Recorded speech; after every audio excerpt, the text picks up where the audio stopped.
How to use Nolo online legal tutorials properly. Beginner mistakes that cost you. Nolo's online legal tutorials are designed to teach you about legal topics quickly, but most beginners make mistakes that reduce their effectiveness. You won't believe how small errors can lead to misunderstandings or missteps. The first mistake is skipping foundational concepts. Tutorials often assume a basic understanding of law, and jumping into complex topics without context can leave you confused or misapplying information. Start with beginner modules and build your knowledge step by step.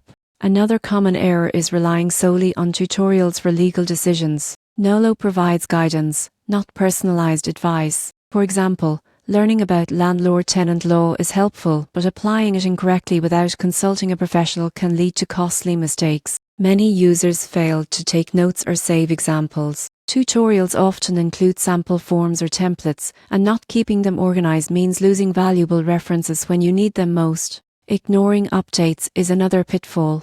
Laws change frequently, and relying on outdated tutorials can result in compliance issues. Check dates and review the latest information before acting. Finally, some underestimate the importance of practice. Legal understanding comes from applying what you learn. Use quizzes, sample documents, or exercises provided by Nolo to reinforce concepts. To use Nolo online legal tutorials properly, start with foundational lessons. Use tutorials as guidance rather than legal advice. Take notes, stay updated, and practice applying the material. Avoid these beginner mistakes, and you'll gain practical legal knowledge without unnecessary risks.